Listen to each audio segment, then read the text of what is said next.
press link. Sorry, Click is it. that like a running Possibly, I don't know as yet. But it sounds super familiar, yeah. So it's just a template for how you just deploy a whole bunch of these services. And so Cloudformation is actually super powerful. And in fact, I think this is, I think there's possible badness coming down the line with Cloudformation. So one of the things that we can do for lateral movement is we can take those templates, and what Amazon supports is when this, they call it a stack. So if you take this template file, you run it, and it launches all of these services, that thing altogether is called the stack. And when a stack is running, you can modify the template as the stack is running. So your WordPress is currently live, it's busy there, all those bits and pieces were moving around, but you want to change something. Maybe you want to change the database password. And so what you can do is you can modify the password, reapply the template, and all of that stuff gets, well, Amazon does some smartness to figure out what needs to change, but then those changes get applied. And so this is one of the examples. This is a default Cloudformation template which sets a MySQL password as it builds the stack. And so you'll see here that it takes a parameter, and Amazon is smart enough that when it has these template files, it builds a small basic user interface where it will show you a parameter called db password, db root password, and it'll ask you for the password. When you enter that password, Amazon then will run what is, at the end of the day, a straight MySQL admin shell command. Right? So this whole thing is translated down to, at the end of the day, a shell command that runs on a particular instance. And so, like at this point, you should be jumping ahead and seeing where this is going. We take a template, it's got shell commands in it, we can apply it on top of a stack that's running and the changes happen. So we can take the template, insert our own shell command, reapply the template, which is what this stuff does, and then we now have code execution inside without having to do our stop and our start. And so this is one of the differences from Daniel's work to this stuff. And like Daniel, yeah, so he didn't go the Cloudformation route. But the point is that there's lots of ways that this stuff can happen. He went one route, we've gone another route, and as we'll see, there's more options. And why I want to touch on the Cloudformation is because if you use it from a graphical perspective or just in the Amazon console, you don't get the sense that you can change the template like this. All you see are the little UI fields. It just shows you, like it just gives you a password field and a username field. But it doesn't say to you, actually, you can change that whole template file and reapply the whole thing. But again, as always, there's a little bit more. And you know, this idea of code as config is really good for automation. But again, this is another layer for your security team to worry about, and one that they're likely not seeing. So this Cloudformation template is the official Facebook Cloudformation template for building a Facebook app. And this template has got the way it's built, and it's built slightly differently from the Amazon templates. This Facebook template is not resistant to malicious input, whereas the Amazon one is. So let me give you an example. If inside your company you have a website, or if inside your company you want every new developer who comes on board to quickly get up and running with a Cloudformation stack that holds your dev environment, but you don't want them to log on to the infrastructure or onto Amazon to actually run the Cloudformation template.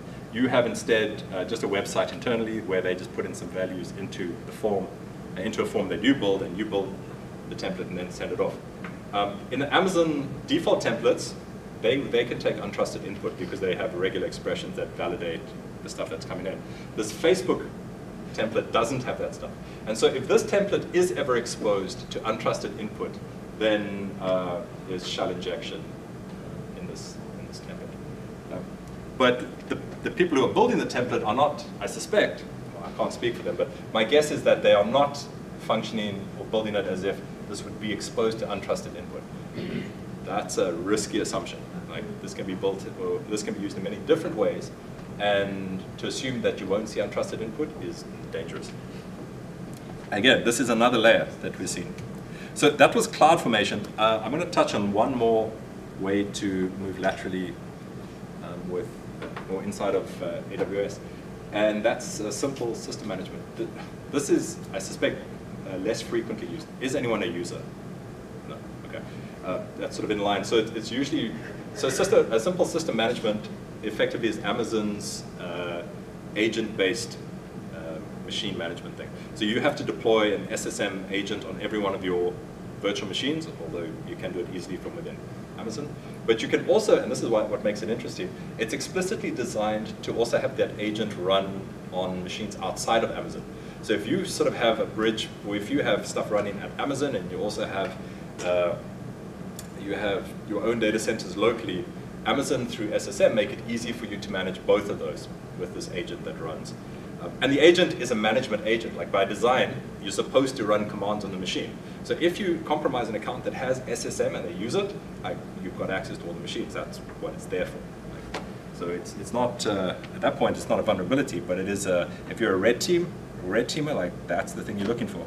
Because it also lets you bridge outside of Amazon into other data centers, which would be quite useful.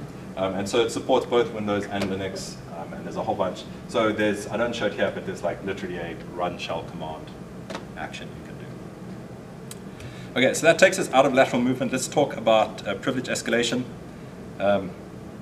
And so the idea here is that within Amazon, we've got access to some credentials. We want to try and get more permissions than are assigned. And if you know a little bit about Amazon, you'll know that if you have access to IAM, so the Identity and Access Management part of Amazon, this is the user management side. And so if you have access to this, it's effectively a no password pseudo, like you've got access to everything else. There's no limitations. Once you've got access to IAM, you have full access to everything else in AWS. Because you can create your own user, give that user all permissions, log in as that user, that sort of thing. Or assign permissions to your user. Yeah. So if you've got IAM star, it's like you won. But it's generally not the case, and like that's the place people tend to lock down. So there's sort of two things we'll talk about here. The one is that when you pass roles, Amazon has this notion of passing roles around. So a user can effectively request permissions that they don't currently have by using a role, or for example, a user can assign a role to an instance. That role may not have permissions that the user has, but because the user can assign that role to an instance that they launch and have control over through a transitive property, they now have access to the same permissions.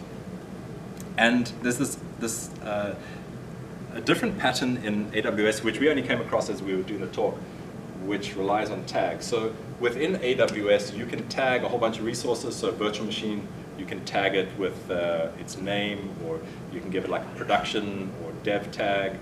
You could tag it with the owner, or you could tag it with an owner tag, which is the person who launched it. But they're sort of free-form tags, and it could be the virtual machine, but a bunch of other resources also can accept tags. And so tagging becomes a way to manage your resources within Amazon. And one of the patterns we became aware of is that you can set up a policy where tags become very important to that policy. So this particular one says that if you apply this policy to a user, it says that they can start and stop instances that have this particular tag. So EC2 resource tag owner is, and the username of the person. Okay, so this is a way that is recommended to build IAM policies. But what this means is that, and this doesn't become clear, when you rely on tags like this, anyone with the create tags permission is in a much better place. And the reason why, I mean, this is perhaps our own naivety, but we give create tags to lots of our keys because we want them to tag stuff. Like when you launch an instance, it must tag it so we know what the hell it is. But it means that if we ever write policies, so we don't actually, our policies don't depend on tags, but if we did ever write policies that depended on tags, that create tags permission becomes much more significant than just, assigning some sort of memo to an object. No, now you're actually assigning access control to an object. So we then start to talk about persistence, and there's been a whole bunch of work in this particular space. All of his stuff. So what Daniel Grislak showed, and what we're trying to do here, just to set the stage, is we've got access to an AWS account. We want to make sure we can come back to this AWS account. Right? How can we ensure that we have ongoing access to it? And so what he did with, he did some funkiness with Lambda. Who's played with Lambda? A little bit, all right. I'm going to give you, again, the kind of high-level view of what Lambda is. So AWS Lambda is, if you want to deploy, or if you want to run Python code, usually, and what we do is we deploy a new virtual machine, and we have to handle all that infrastructure. And at the end of the day, we run Python and some script on a virtual machine at Amazon. And so it's Amazon's serverless thing. The basic idea here is that instead of booting a virtual machine, you upload your Python to Amazon, and then Amazon will run that Python code in response to various types of events. And those events might be some data is written to an S3 bucket, or someone hits a particular URL, or a particular event occurs on CloudWatch. But the key thing here is that an event occurs, Amazon runs Python that we upload to Amazon. And so Daniel's take on persistence was he detected whenever so he creates a new key to give him access to the account again, and using a Lambda, he hooks into the delete key event. And so whenever delete key gets run, his Lambda gets run, and he creates 2 new keys. And when one of those gets deleted, he creates 2 new keys. And so, it does this, and he just always has persistence. And this was one of those cases of collision of ideas, because we were chasing something similar to that, came across his work, and then had to shift a little bit. And so we thought, well, let's make this, we took a different approach here. And so this is Nick, who took this. And so the idea here is one that comes straight out of the malware writer's arsenal, and it's the idea of having watchdogs. So what we've got here is we've got a Lambda that's malicious, and we've got an EC2. So this is the virtual machine. This is the Python code that gets run in response to events. The Lambda monitors the instance to make sure the instance is always alive, and the instance monitors the Lambda to make sure the Lambda is always present. If the Lambda ever gets deleted, the instance detects this, it recreates the Lambda. If the instance is ever stopped, there's an event that fires which triggers the Lambda, and so the Lambda will then restart the instance.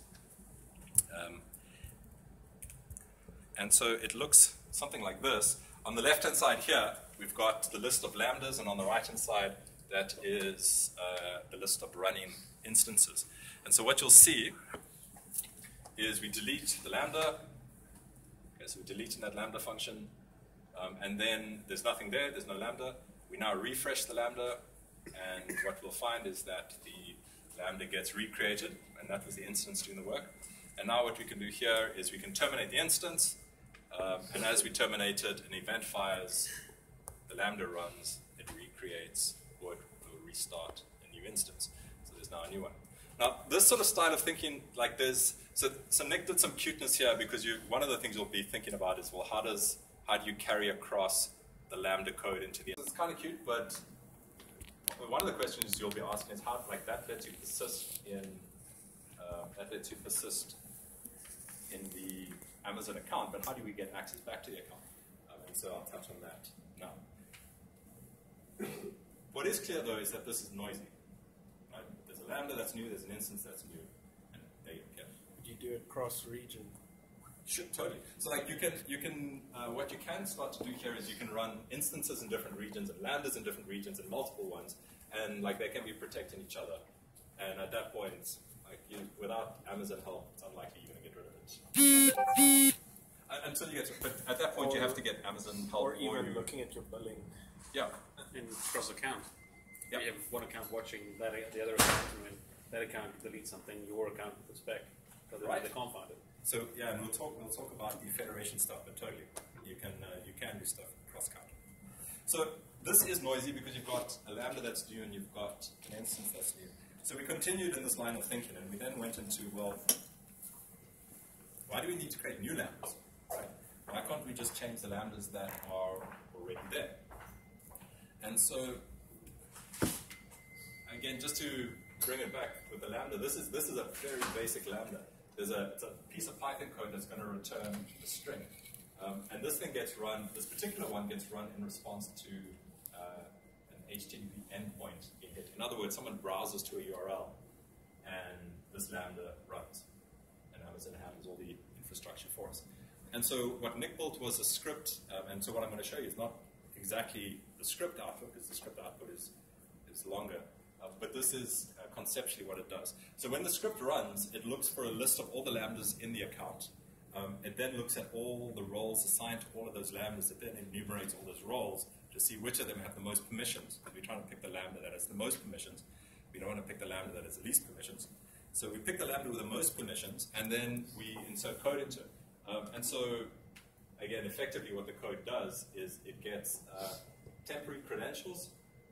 It writes them out into an S3 bucket under our control, and then it returns the original code. So as I said, the actual tool that he built is slightly different from this. The way we do the injection is different, but the concept is the same. We inject just a few lines of code that create temporary credentials. These credentials belong to the role that the lambda is run under. So we compromise someone's account, we change the lambda. That lambda is run on a regular basis inside of that account that was compromised. We can now, even if our access is taken away, our account, the original account that we used to compromise, those keys are rotated, deleted, that user is removed, whatever the case is. What remains is the code that lives in the attacked account inside of their lambda.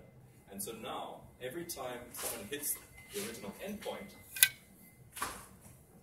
new temporary credentials are written out in S3 bucket under the control of the attacker. And why this is particularly effective is that there is no new lambda that is created here. There is no new instance that's created here.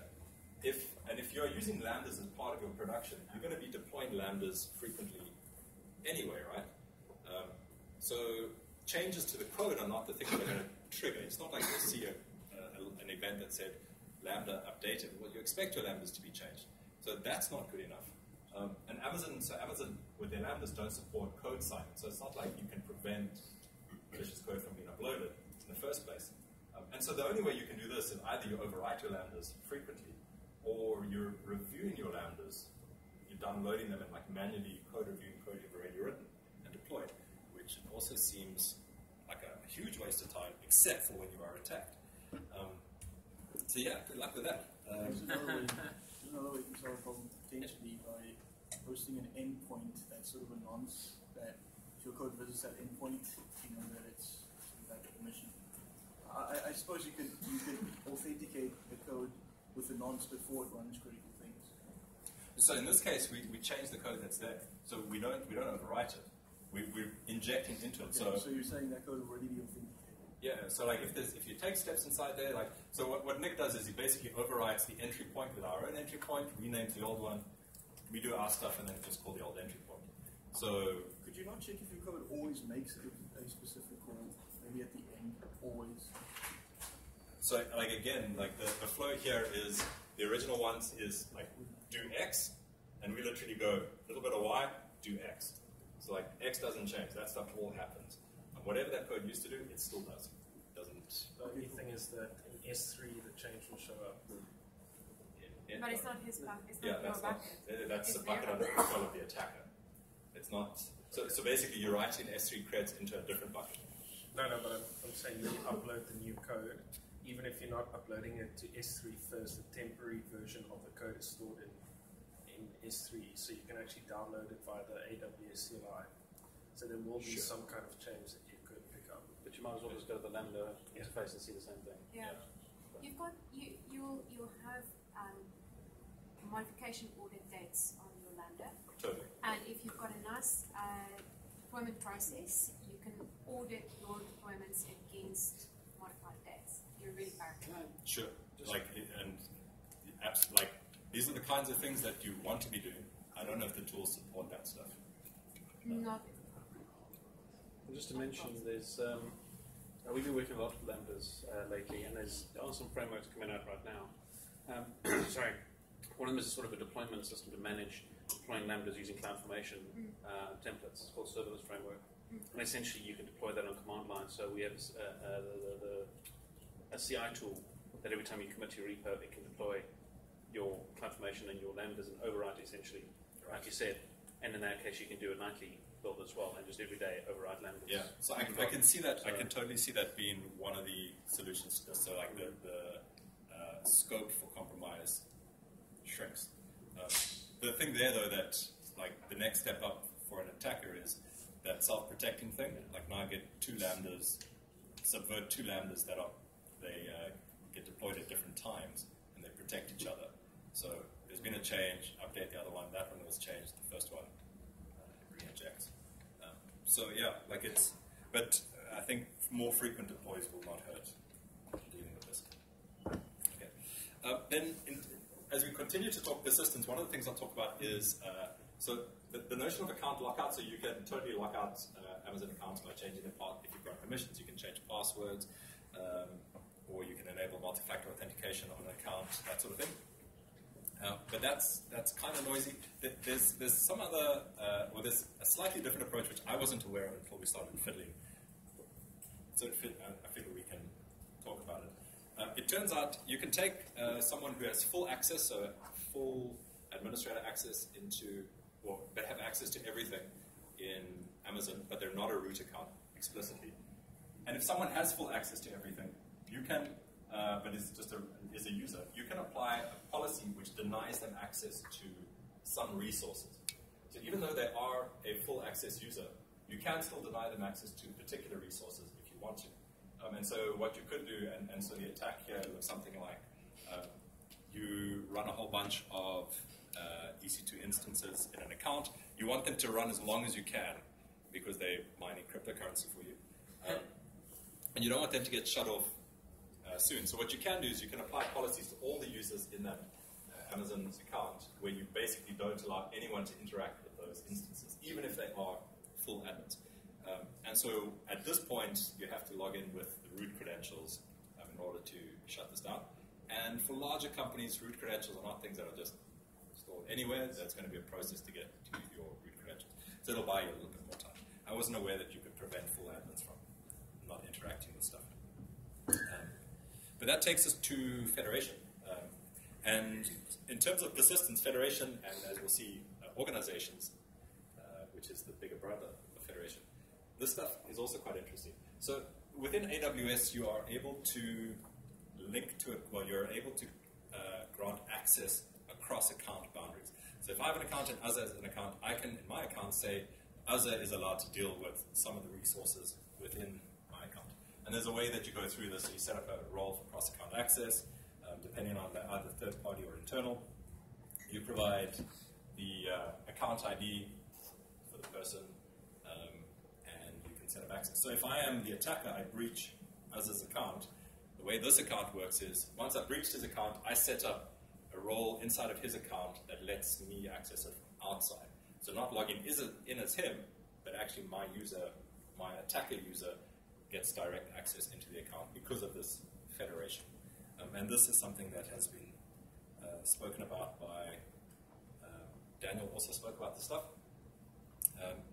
And so he speaks about using a new role. It's totally possible to grab an existing role, of course.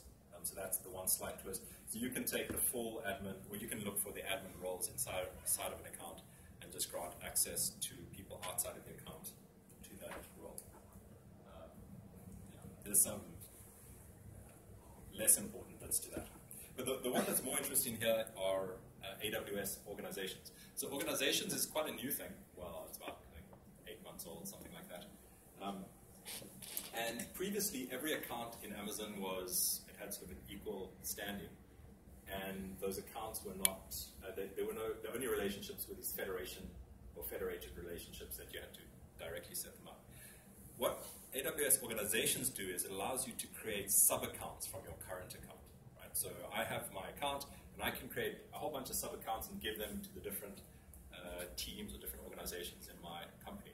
And the main, or where this arose from, is the idea of consolidated billing. Because if you had a bunch of companies with a bunch of accounts, they actually just want to get one bill, one credit card charge. so Amazon set up consolidated billing to drive all of these, to tie accounts together. Organizations is the successor to that. So where this becomes kind of interesting for an attacker is if I breach Az's poor account, which has been breached a lot, what I can do is I can create a sub-account in his main account. And why that's important, why that's interesting, it's for a few reasons. For one, all of the stuff I do is not visible to him on his console or in his API. So it's not like now when he goes and looks at his list of virtual machines running, he sees all the stuff that I'm running, because it's not there, it's running in a sub-account. But who's paying for it? Azza. Like, he's the guy paying for the stuff. All the consolidated billing goes to that to the parent account. And why this is also kind of interesting is that if I breach Azza's account with credentials that don't have a lot of permissions, so I don't have access to EC2, I don't have access to S3, but I do have access to organizations. When I create that sub-account, I have full access in the sub-account. So even though the credentials I used to breach the account originally only had access to, let's arguably say, organizations, in the sub-account that I create, I can now create EC2 instances, I can create S3 updates, I can do a whole bunch of stuff. So I have full access to the sub-account. There is no limitation there. And it gets a little bit better than that, because when Azza discovers this, he goes, I'm paying for a whole bunch of stuff I don't want to pay for. Like, there's a sub-account, let's stop it. The way that the access between those two accounts is set up by default is there's a role set up in the sub-account that allows access from the parent account into the sub-account. But obviously, when you create the sub-account, if you're the attacker, you delete that role, like you remove it. So there is no access for the parent account to touch anything in the sub-account. So parents paying, but parents issued a curfew and the kids aren't coming home. They're like, forget you. The child account here can continue to act. And what makes it even worse is that from an Amazon perspective, somebody's got to pay. Like, no one's not paying for this stuff. So the parent account sees that there's this new sub-account, and they say, well, I want to get rid of this. Disconnect, remove. And Amazon comes back and says, no, like, you need to pay. Someone's got to be paid. And there's no payment set up in the sub-account. So sorry for you, parent account, you keep paying. And so you see this particular error. But what this means is that the sub-account hasn't set up any payment. So you could literally be watching your bills climb, and there's nothing you can do. Like, you're just watching your usage climb. And at that point, you have to contact AWS support. Like, there is no way for you to finish the rest of that story in a way that doesn't hear you cry. Organizations have so having said this, organizations is really a nice thing. The one defensive move from this is you set up an organization yourself. So make all of the things that you run, your production accounts, sub-accounts of a parent account. If they're breached, there is no organization, or you can't create sub-accounts of sub-accounts. So that's one defensive move you can take ahead of time. Like, having said this, organizations is really nice, because what you can do is you can completely limit services from sub-accounts. So, for example, and if organizations were around when we built Canary, we would have done things a bit differently. But you can, for example, create a whole bunch of sub-accounts and give one of those accounts access to run EC2 instances, and the other ones just don't. They're just not ever allowed to launch an EC2 instance. So if any of these sub-accounts are ever breached, doesn't matter what someone inside the account does, they can't launch EC2 instances. So organizations lets you, with a very broad brush, limit what the effects of compromise in those child accounts.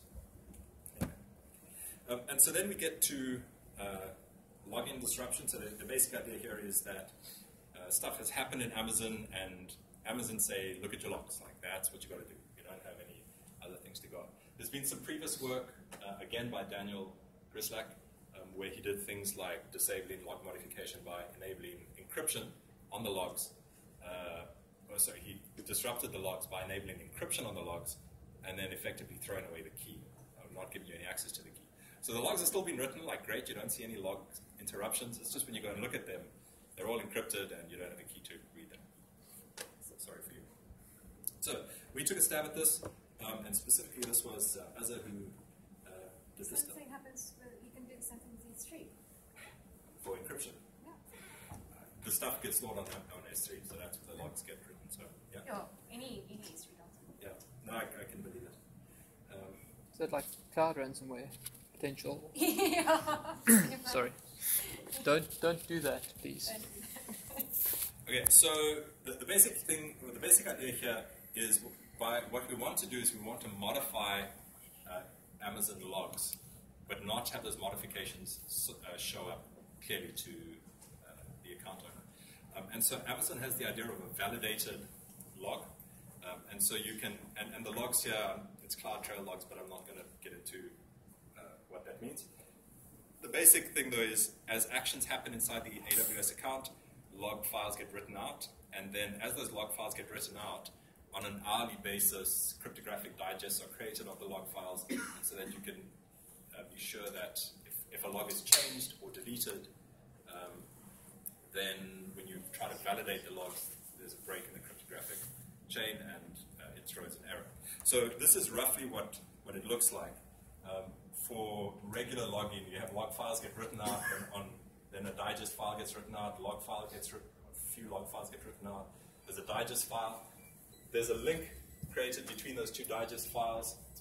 There's a pointer between them, and that keeps going where we've got a sequence of digest files, and they all ensure that the log files that they secure haven't been deleted or modified. And so what Aws found is that it's possible to do something like this. Right, log files get written out, but what he built was a Lambda, and we touch on Lambdas here quite a bit. What he had is a Lambda that gets written or that gets run whenever the log files are created. What his Lambda does is it changes the log file when it gets written. Okay, so and the change will be, let's remove some entries that we don't want to be persisted in the log file. So we change the entries, right? And we change some of those log files. What it means is that the digest file is wrong. Like the digest file will have digest, or it'll have hashes for log files that don't match, right? So far, if you call CloudTrail validate, it's going to throw an error here. But what you can do at this point is you can update the trail and say, let's disable validation. Okay? We're not removing anything, but we're disabling validation. When you disable validation, it creates a break. So he disables validation, he then re-enables it at a later time. And what it does is it creates a break between these two chains. These chains are not tied to each other anymore. Right? So now we've got two chains here. We've got the original one, this has got an error, and that one which is valid. But the way CloudTrail is built is it's smart enough that if it detects multiple chains, it'll try and validate each of the chains. So far, this is still detectable. Except what now happens, now that the chain is broken, the most recent chain can't be deleted, right? But when there's a break in the chains, all the chains can be deleted. So at this point, what we can do is we can now delete those digest files. And so if you run CloudTrail validate, it validates successfully. Now there are no errors shown. It'll tell you that there are no validation files for this period, but that's not an error condition. It just says there's no, like, this is when validation starts. The validation starts at this point forward. And so if you've got validation built as effectively checking the exit status of that command, like this thing will not get picked up. You'll just see it returns 0, that's good, carry on. It's not like it returned an error code and now you need to investigate it. So this sort of thing is, again, different from where we were at 8 years ago. Now, in terms of AWS, there were, like, it's a little bit hard to see, but we touched the stuff in green as we did this talk. But there's a whole pile of stuff that we just haven't looked at, right? There's tons of services there, lots of APIs, and so, you know, that ratio of what we touched to what we didn't, it's tilted heavily in favor of things we didn't do. So is it all gloomy and hopeless? We don't think so. So one of the benefits here is this concentration, this gathering the central point. As I said, with S3, you can guess lots of bucket names, but at the same time, these choke points become useful for monitoring. We also get access to, in some sense, better instrumentation. So, like, has anyone ever written a detrace filter?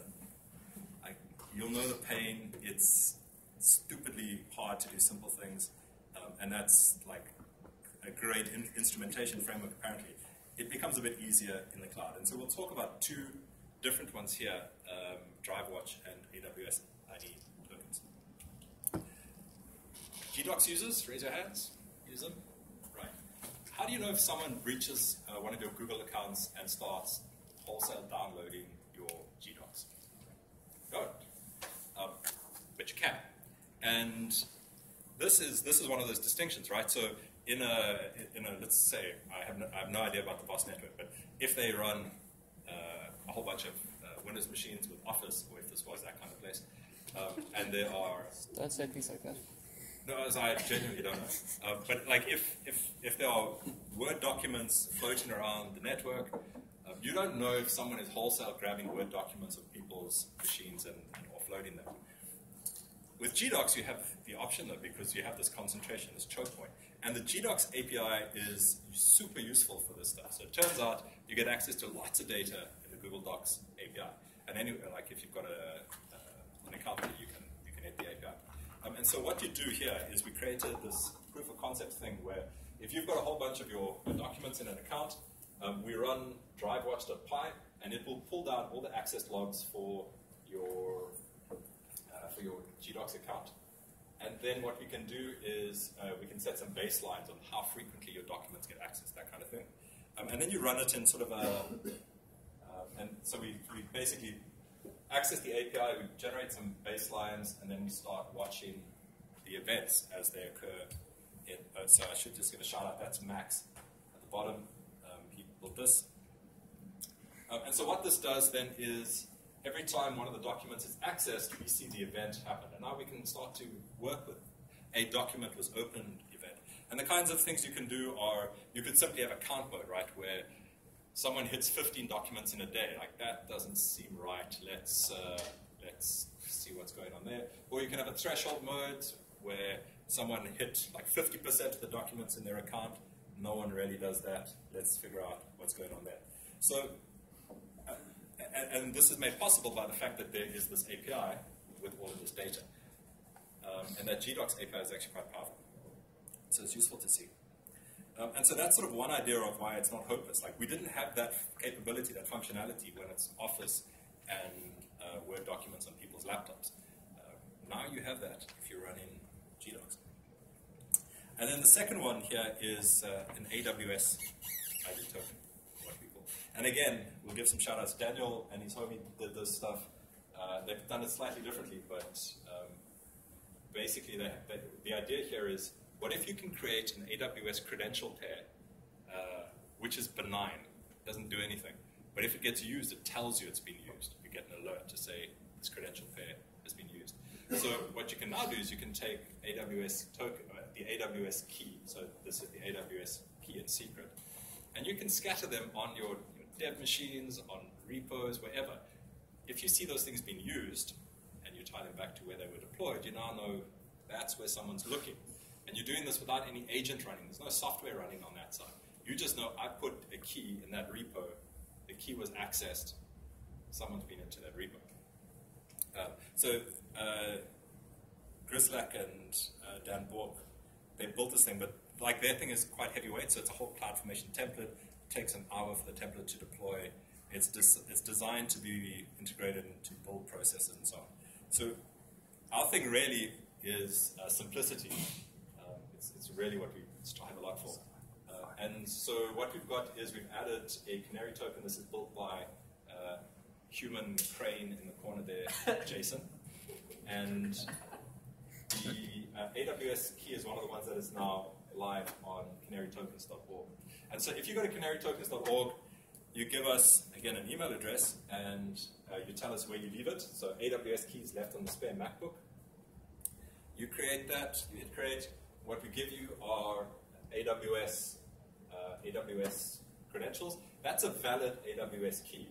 That's a valid AWS key secret. But it's benign. Right? It doesn't do anything, you can't do anything with it. It's an account that doesn't allow anything to happen with that key. If that key is ever used to query any of the AWS APIs, you get an email. Right. So this is showing this is someone using that key, and that's the email that you'll see. And you'll get like the source IP and other stuff. Okay, so for us, this is one of those things, again, like 8 years ago, we didn't have this sort of capability. 20 years ago, you didn't have the possibility of throwing artifacts around in your repos and then trying to figure out when that stuff was later used. The cloud gives us access to that sort of thinking, that sort of tooling. Right, so here we are, finally, talking some conclusions. As if you've seen some of these talks before, you'll know that effectively there's lots of talking and then the conclusion is just like table flip, we're out of here. There's some stuff. So one of the this idea that the cloud has changed is something that I've repeated frequently. At least our understanding of what it was has migrated significantly. And so coming back to that thing of, we think this is new and it requires different thinking. It applied 8 years ago. It still applies now. There's a whole bunch of AWS services that we haven't touched that could expose us in unknown ways. Part of what drove this talk was our fear at how exposed we are, because we didn't understand how much of AWS, or what AWS made possible. So there is lots of noise out there, but certainly there's some people who are starting to play with these things. And what makes this really interesting for us is that traditionally lots of the attention gets put on the red team, but in this sort of environment where you've got access to lots of signals, if you can find them and if you can think about them, the blue team also gets to have lots of fun. The AWS token, or the AWS account token, is one of those. Like, it didn't occur to us, and for whatever, like, it was just staring in front of us. Daniel pinged us to say, have you guys thought of doing this? And we're like, that's a great idea. Like, yes, absolutely, we must do this. And so there's lots of those sorts of thinkings, and they're cheap and easy, and so that's where we play. So that's me. Yeah, are there any questions? One question. Have you ever done any work on the EC2 metadata service? So, like specifically around pulling information from the service? Yeah, like that. So that's also one of those well-trod paths in Amazon security. So we don't touch on it yet, but that metadata service has got lots of roles and lots of keys and other information. You can scrape it. There's a bunch of attacks, like server-side request forgery attacks that'll let you pull information from that. We kind of try to steer clear of it, just because you'll see it's one of those, as I said, it's one of the places that people tend to go. We try to not go there. Have you heard of AWS School? AWS School. And so GitHub illustrates a guy who wrote a wraparound call for making AWS schools, targeting the AWS CLI. Right. And it's been concerning to me because of the vulnerability of creds being passed around lately. So if anyone's using AWS School, don't. Yeah. Okay. Didn't know it existed. Have you guys played with IPsec tunnels between your Office and AWS? No. So we haven't tried to do the like the remote. Because to some extent what we've done is, for instance, you can set up an IAM role that blocks all IPs external. So then you set up your Office IP and all the internal Office IPs as well as allowed in via the API and via IAM roles and resources. So to some extent you then block out all the enumeration on, you've got credentials, you actually have to get into the Office first, or Dave's machine to even. Or if add and plug it, but yeah. But I mean, like, at least in the surface is somewhat. No, for sure. Like there's, and for us coming out of this, like there's clearly a bunch of work that can be done, that should be done. I mean, there's, and in truth, I think there's lots of opportunity here for product builders, because it's just so much scope. Like, it's not, as I said, there's 3,000 APIs. This thing's not it's not even Aws. Like, you can't even ponder this thing as it's a computer or an operating system. It's broader than that. I don't know what, I mean, system just sounds generic. So like that doesn't capture it. But there's lots of opportunities to build tooling around this stuff to help people. It's actually kind of fun to be the blue team on that kind of stuff, because even subbing it to the developers was, you no longer have to SSH into that jump box to get to that server in that VPC that we locked down. Right. As soon as I'm in the VPN or in the office, the IPsec tunnel gives me access through if it's allowed on the network. Right. And then another thing I'd start looking at is, and nothing against AWS, but anything that we release is always incremental. So even if you look at Elasticsearch 5, there's known weirdness with it. So everything AWS builds has to get to the market quickly. So often you'll find even DynamoDB only has VPC endpoints now, Right. like literally this week. So often I think it's the new services that will have the biggest attack surface compared to the things that 8 years later have been locked down a lot. Sure. No, I mean, one of the, so it doesn't make it into the slide deck, but one of the points we made, one of the points I like about this is that with the benefits that we get for doing stuff in the cloud, there's one of the big changes that previously you deploy your Ubuntu 8 box. Cool, it's ancient, but it doesn't change. Like that box sits there, it's never changed, it never will change. It's static, it's frozen in that configuration. Amazon released new services. It means the environment, the foundation changes under your feet. And that can be dangerous, right? So Organizations was released in November last year. As I've described the issues with Organizations, Amazon, to their credit, appeared to give this stuff a lot of thought. So their default, the power user role is one of the roles that's commonly used in Amazon. And that basically allows access to everything except IAM. When they released Organizations, they updated the role to ban access to Organizations as well. So they're thinking about the fact that there's this transitive relationship. But if you don't rely on the defaults, which lots of people don't, they'll create their own roles. If you don't rely on the defaults, then the day after Organizations is released, your roles that were perfectly fine on Monday, they're now not fine on Tuesday. And that you don't get in your Ubuntu 8 box. Like, that thing hasn't changed. It continues to stay static. So there's, like, it's different. I mean, you get the benefits of all the new features, but it's a shifting foundation. Things are changing under your feet. Sorry, it was... You did any accounts blacklist or block or anything? Like, you guys are doing a lot of, like, abnormal things, like you brute force, you try to test all the things, like, was there any Amazon lockouts on anything? So at some point we got throttled, but like you just wait a bit and then the throttle goes away.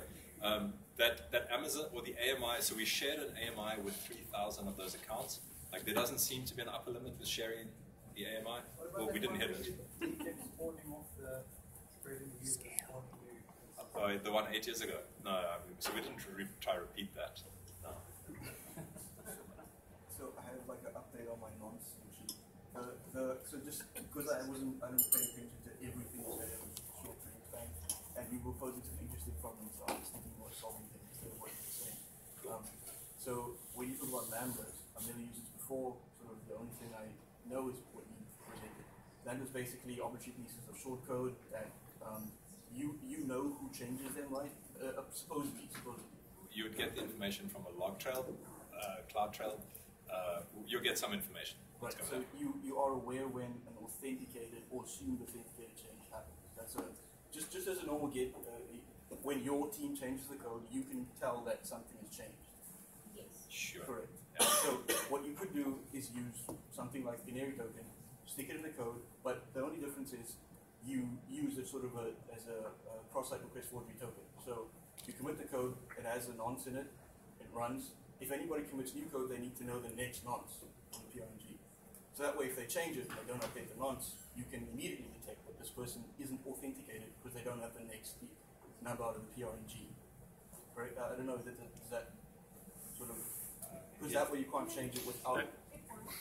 So I suspect I'm following you, but it sounds like lots of tooling that you have to build yourself around this. Of course. I'm just solving problems. I don't know whether it's a solution that's going to run with Organizations. It's just a theoretical solution. Right. But I would see that's one way you could, without changing too much and just using the functionality that's there, it is a solution. But I would sort of take points on, it's probably a very slow solution.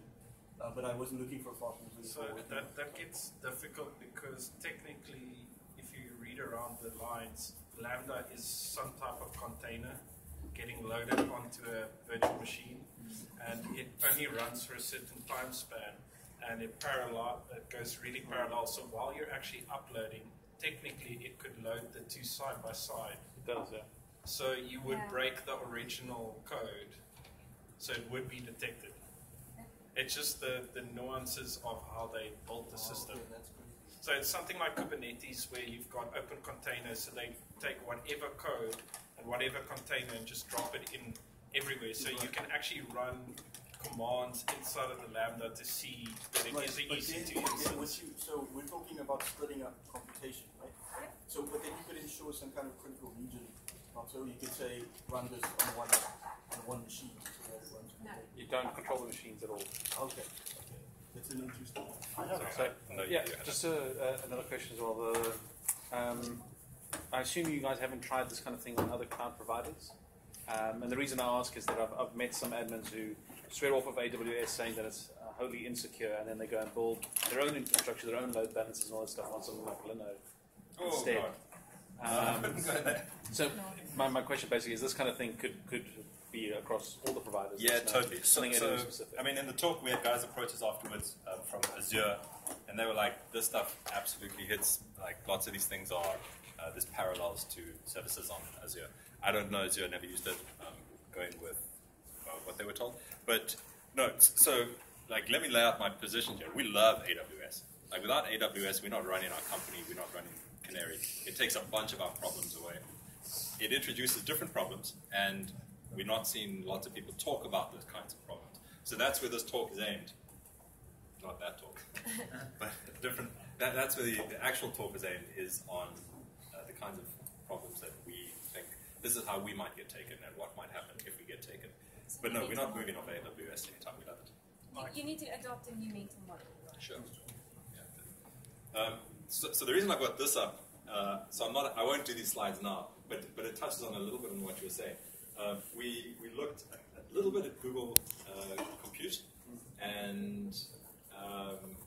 but more interestingly, Google had this thing called BeyondCorp, which is their perimeterless zero trust networking thing. Is anyone familiar with BeyondCorp? It's certainly interesting. The ultimate part of looking at BeyondCorp was that ain't nobody deploying BeyondCorp anytime soon. But it's like it certainly is interesting. It's an interesting way to do it. Like it's super. There's lots of tooling that isn't built yet that needs to be built for BeyondCorp. Yeah. I wanted to know if you've got if you're familiar with Intel ME issues, because like Intel Management Engine. You're right. So that's local stuff, right? Okay, so I don't know how that would apply to servers exactly. Right. But I mean, with the endpoint, Intel's like sworn that there's no break-in or for years and years and years, and that it can't be used as a backdoor. And now all of a sudden, May this year, there's a hack. People are getting into certain systems. Right. You can see everything that you're doing. And I was wondering what your thoughts were on this like Ring 3 security, and whether you could actually see if someone was grabbing your data, cloning a hard drive, etc., when there's a whole other operating system running inside your laptop or running inside your server, and if that would be relevant to what you're speaking about. I mean, with cloud, you're not aware of the layers that are underneath you, right? So there's, like at this point, Amazon tells you the hypervisor that you use, and you can run some tool, but so it's only marginally related. But this week I've been bashing my head with VMware and ESXi, but we don't have ESXi locally in the office, and so the deployment at this point is I've got a virtual machine which runs on ESXi, which runs on a hypervisor shim thing called Revelo, which runs on Revelo's cloud, which runs on top of Oracle Cloud, which ultimately gets backed by Google. So like 6 layers there. Ultimately it's running on Google hardware. But I don't know which Google hardware that thing is running on. Right. It's just scary because, I mean, even from the endpoint security point of view, if you're doing so much to stop people from getting in on the code side, I mean, systems, and then meanwhile, but it's just a thought. It was just a thought. I don't know how relevant it is to this. Thanks. Yeah, no, so like, one of the reasons we like AWS is they seem to take the stuff seriously. Google, I think, is a player because they also take the stuff seriously. And BeyondCorp is one of those where they really showed their mettle. One thing, I think getting from the bare metal into a VM is actually an incredibly difficult thing, because even Amazon themselves say you have to install an agent into your VM to allow them access to memory information. Yeah. Okay. They can't access your memory information unless you allow them. And if they had access in the first place, they could just grab that info. Yeah, the thing that Without I'm worried about with ME is that it's a whole other operating system running inside the chip. Sure. So basically, if that gets compromised and it's a backdoor by design, it's just something I wanted to bring up to make everyone aware of if you weren't really researching. But maybe you guys will. Well, I mean, beyond that, Intel also had a hyper-threading issue a while back. So how do you update the microcode on your VM running, or your Lambda running in a VM running on a AWS system? Restart. It's like all of your stuff is cloned somewhere potentially. Sure.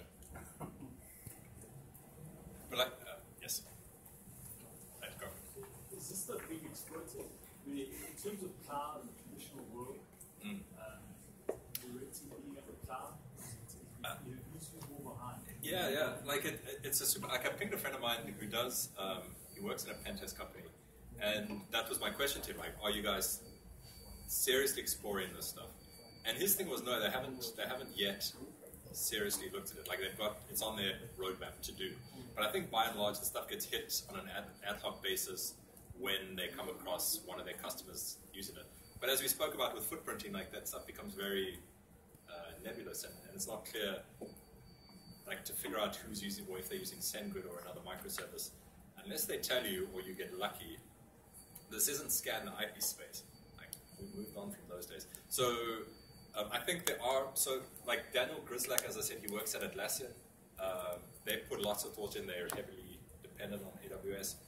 But in terms of the actual red teamers, you're not seeing these sorts of talks come out of traditional red team companies. So take that for what it's worth. Just watch your logs. The thing is, Amazon is publishing their IP ranges, so I'll often see an index.php or a WP admin come up every now and then. I mean, well, like in the Amazon world, logs are everything. For like, it's there. You know, any change gets written out into CloudTrade if you've got it set up. But the tooling around it is poor. Yeah. Like, there's just lots of logs, and it's hard to manage them. And CloudTrade is different. A few observations. Don't store your secret keys in files anywhere in the script. Sure, yeah. Another thing is, it's not really a security thing, but for organizations. Is anyone using organizations? Does anyone have a player account, billing consolidate? Anyone use organizations? I think we said no. Yeah. Okay. If you do link accounts before you even launch resources in there, if you're going to have anything persistent, like security groups, VPNs, instances, do a AZ mapping alignment between those accounts, because you're going to run into trouble and you can't retrospectively change AZ mapping alignments. And Change so much. Just ping customer services and ask them to do an AZ mapping alignment between those accounts. I don't even know. Or voodoo, basically. Just say those magic words to them, let them do it before you launch any resources against a new account. Okay. It's important. It will help you. Have you looked at AWS KMS yet? No, so that's one of the many services we didn't touch. So like Daniel used that You stuff. use it though.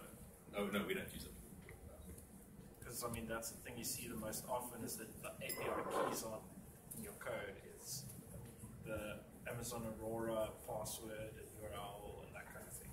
Right. Which is as much a problem.